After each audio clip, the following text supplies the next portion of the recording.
There we go.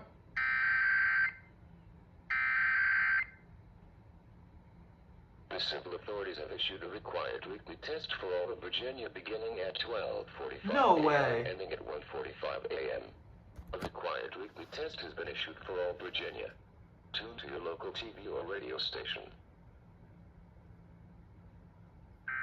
No way. Guys, they just failed. They just did a mega fail. They just did a large fail. Oh my.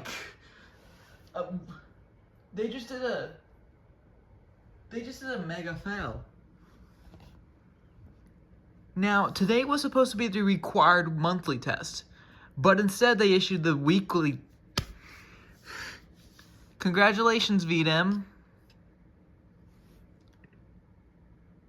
They really failed.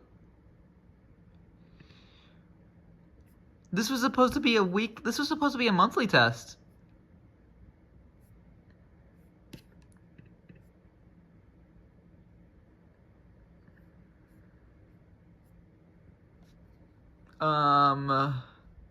Yeah.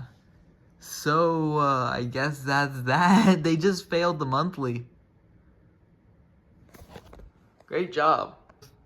Now, the reason why I'm saying this is a fail is because, number one, they sent a weekly test instead of a monthly test, and number two, most stations in Virginia don't relay weekly tests. Instead, they actually log that message in their encoder, which prevents the stage or whatever encoder from actually relaying the weekly test. Now, the reason why I was able to receive the test is because VHL actually relays weekly tests. Why? I have no clue. And yeah, so that's that.